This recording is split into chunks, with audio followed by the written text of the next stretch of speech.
So, good afternoon. It is Tuesday, April 21st, and this is Talking Bollocks part 26. I just want to rep my Atani Budo Schools sweatshirt, and Atani Tamil was one of my teachers, my lineage, but I am going to take it off now because I'm really hot. I'm late today because I was up late last night and myself and Elliot, afternoon Adam, myself and Elliot have just finished our Suburi Challenge, which was yesterday was 100 practice cuts and today was 300, hence I am looking quite sweaty. So I didn't go to bed till, what time was it pudding? About 2:30 this morning. I got in and so basically I do some volunteer work, and I went out and it was kind of weird driving around, but we went to 10 different referral sites and they included Waterloo, Brixton, Streatham, Tulse Hill, Mitcham, and some more. 3 referrals were in one place in Brixton, and we managed to find 3 of the people that had been referred. And so was out with the person that is paid for by Thames Outreach, and I go out as a volunteer with them. And it was really, really strange because in my local area, it seems quite normal, except for, the lines on the floor in the supermarket and the queuing outside. But apart from that, and the park being busier than usual, it seems kind of normal. But when I was out and about, and obviously I'm up in Waterloo, I was by East Croydon as well, there was no taxis by East Croydon. There was loads and loads of shops closed. I've never seen around, because we had to park and walk around King's College opposite the IMAX. I've never seen that area be so quiet. In fact, the only people that I saw there were the obvious workers working. Someone was working on a bridge because we had to look for somebody under a bridge, and people going to and from work, and actually people that are homeless and on the street. We found 3 of the people that had been referred, as I said before, and it's quite difficult because when they make a phone call and that borough won't do anything because that person, despite sleeping in a park for a number of days, nearly 2 weeks in fact, that borough won't do anything because they've not been in the borough for 4 months. And it's like, well, there shouldn't be these restrictions on it, surely. If you're sleeping in a park for a number of days, you're surely at risk. But anyway, that's to do with policies and practices. I wonder if it was different when there was a Greater London Council that pulled a lot of these resources and they were centralised. I don't know, but I guess in boroughs where there is greater need and less money, greater need, there becomes less money, and therefore I guess the money you have to choose where that money goes. And if you're a pregnant woman or a family that is homeless, you get higher priority. And I understand why, and I understand why, but it kind of sucked. And it does suck leaving people there that you can't help at that point. But the day team are going to see the man today. So it was good. It was kind of weird being out doing volunteer work. And I'm doing it again this evening, and I've decided to do it more than I normally would because why not, right? I'm getting paid to stay at home by my work, so why not do more volunteer work? So hence, myself and my youngest had just finished our Suburi Challenge and the sweaty look, and we'll just it's just shifted my whole day because I didn't get out of bed till I think 1:30, 1:45, because obviously by the time I get home, and I slept till I didn't go to sleep till about 2:45, 3, because your mind is going when you get in. It was good. It was kind of nice to be out in a way, but obviously it's never nice to be out in a way where you're doing something that you shouldn't need to be doing, because there shouldn't be homeless people. Although last night I had like some really nice experience. People were polite. And then I had my first sort of person being a bit not aggressive, because that's too strong a word, but I think they were just a bit cross. And that was thinking of ways to de-escalate that without it becoming something more was good, that I've been in care and have learned different ways to de-escalate. And also, I think often people are cross because they're fearful, or they feel like they're not being listened to. So I tried my best to I think it's important to try and listen and allay some fears, which I think worked. And in fact, this was a friend of a man that we'd gone to see, and he apologised in the end, which is nice. Not necessary, but it's nice, isn't it, right? So I'll be going out again this evening. It's amazing how cold it is at the moment at night time. So I'm glad that I'm actually glad I had my gloves with me and a scarf. Just a summer cotton scarf, because it was kind of a bit chilly. Come on then, Pudding, lay down.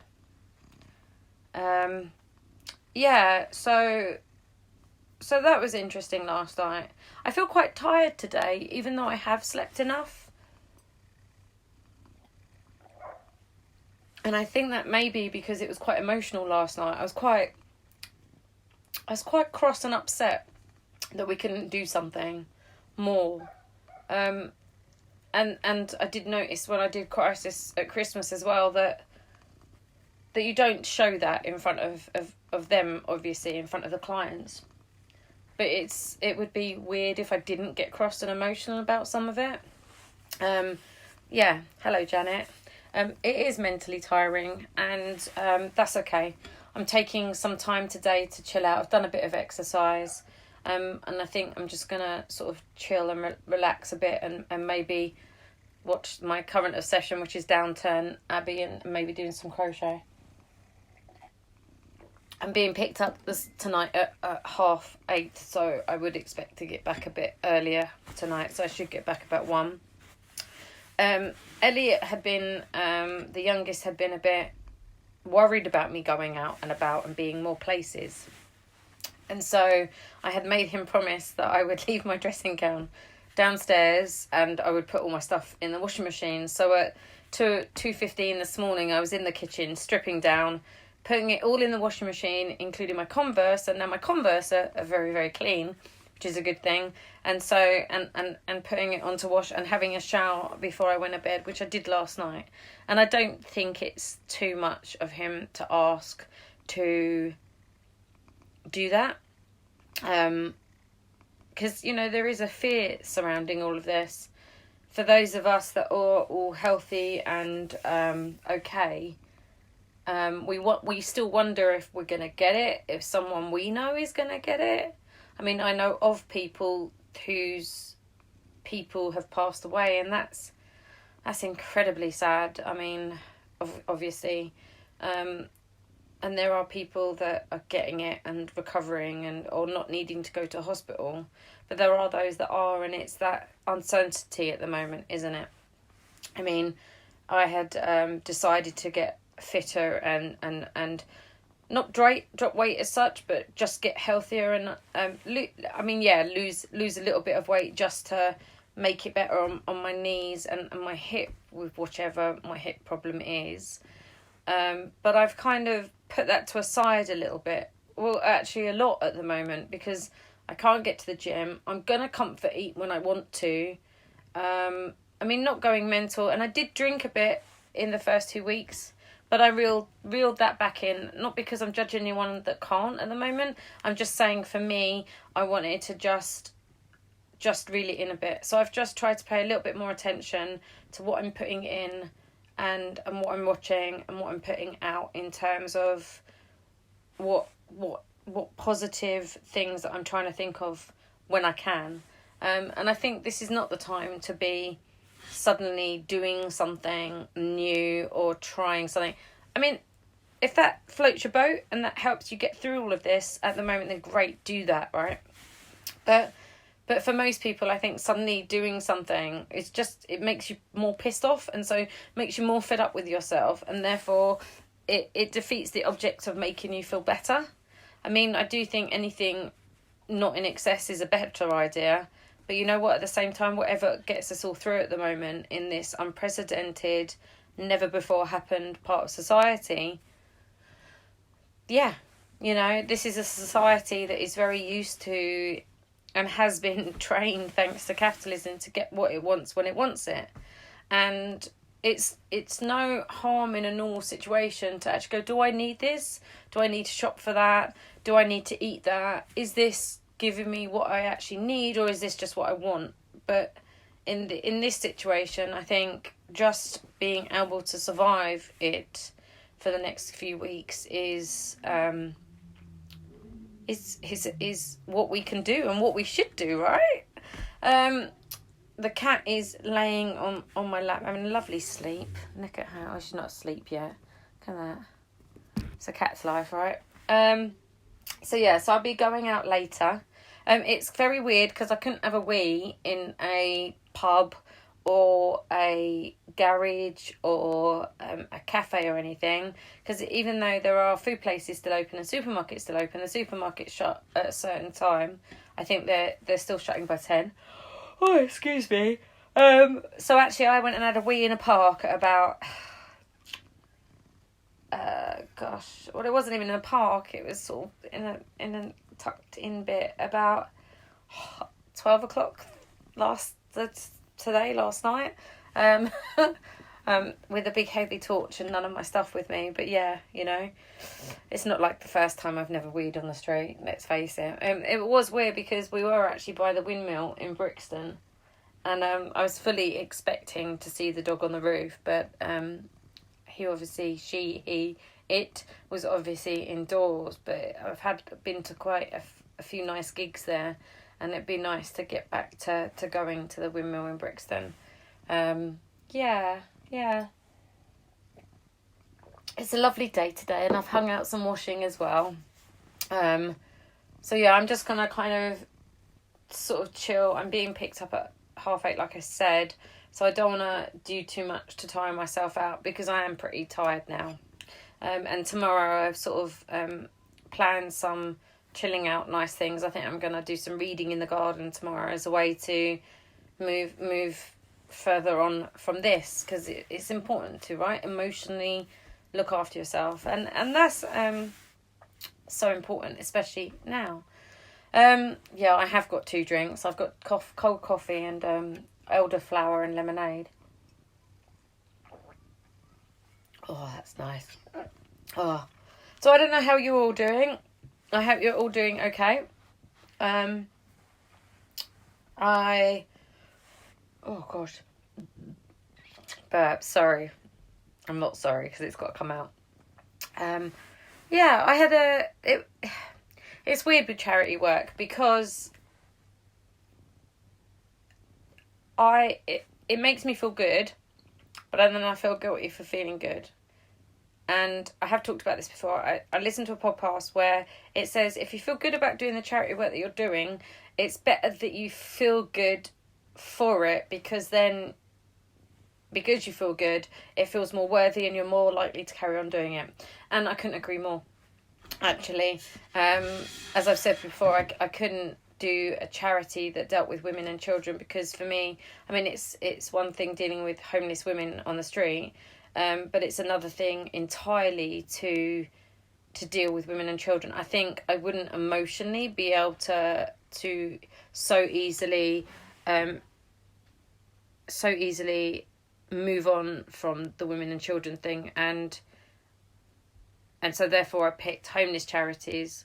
And in fact, I started because I did Crisis at Croydon last Christmas, and the reason I did Crisis at Croydon is I've wanted to do it for a long time, but the kids were a lot younger and it didn't feel the right time. And then when my grandmother passed away, well, it was 2 things really. When my grandmother passed away last June the 20th, I realised I then wouldn't be seeing her, obviously, I was just going to giggle then. Sorry, it's a death humour thing, a dark death humour thing. I'm sure lots of you have it, right? And so we would go and see her Christmas Eve, and often I would take her food, or I would go and get bits for her, and would do Christmas with her for maybe 10 years. I'd have to look at the photos to say for sure. And then I did, and then also, because I'd had complex PTSD and I had lots of therapy in 2018, 2019, so last year, and that finished, I felt a lot healthier, and obviously am a lot healthier, thankfully. But thanks to the NHS, I had an amazing therapist who I did EMDR with. And those two things, so my grandmother dying and the therapy that I had, I've got hair up my nose, sorry. The therapy I had made me want to give back more. And so I started looking for charities at Christmas time, because even though I'm not religious, I am, I guess, spiritual, and I do think about the mind, body, spirit a lot, and it feels awful to think that there are people at Christmas time that are out on the street in the cold, in the dark, at this time of year when everything's supposed to be jolly and nice and lovely and lit up and presents and family. And for a lot of people that isn't the reality. And actually not just people that are homeless, but people are also in homes that are by themselves. And for whatever reasons, they're by themselves, and I don't think anybody should be by themselves on special times of year. So I looked for Crisis at Croydon, and 2018 was the first year that they started doing it, which is amazing, at a school in West Croydon, which was actually used to be, I think it's it's one of the academies, I get confused, but anyway, it used to be St Mary's Hospital, not St Mary's, on London Road, not Croydon, obviously not Maydo. Yeah, I think it was St Mary's. I'll have to have a look at that at some point. So they built a school there, and so I applied, and I did 3 shifts for Crisis at Croydon. I did the first day in the afternoon. I did the Saturday in the afternoon and the Monday morning. And actually I really enjoyed it, but there was a day there that I enjoyed it because I guess I really like making a difference to people, and I really like it when people feel better, because I can help them feel better or just feel a bit happier, just for a little while at least. And I don't know what I've got on my hand, but the cat clearly likes it. Yeah, that brought a lot to me. And while I was there, I met someone that works for Thames Outreach, and then reached out to them. I had to get references and fill in forms, as you should. And then it started, I think, in February, end of February. And then the March shift I had to cancel because we were isolating. And I've now booked 2 shifts this week and 2 shifts next week. And then, after that it's May. So I need to we get sent out shifts that we apply for. But I will be applying for Crisis at Croydon again. And this year I'll actually be doing Christmas Eve, but in the morning, so I can spend Christmas Eve with children in the afternoon, which is kind of always our thing, that we get a takeaway on Christmas Eve and we watch a film, usually Elf, or if I get my way, some sort of dinosaur film. But yeah, that doesn't often happen because they said it's not Christmas Eve. So yeah, so I hope you all have a good Tuesday, and I will let you know how I'm doing tomorrow, and I hope you're all good. Yeah, Pudding says goodbye as well. She kind of looks like her eyes are a bit dark, so that usually means she's about to bite me or something. But maybe she thinks I'm about to get up, so that's why she's looking a bit up. She looks very relaxed though. Happy Tuesday, everybody. You take care of yourselves. And I will see you tomorrow. And I made a new sign. I've changed it to gold this time. Can you see it? Part 26. because Elliot had written on the other one, but because say happy 420 yesterday. Yeah, this is my life with the children, right? Anyway, see you later, guys.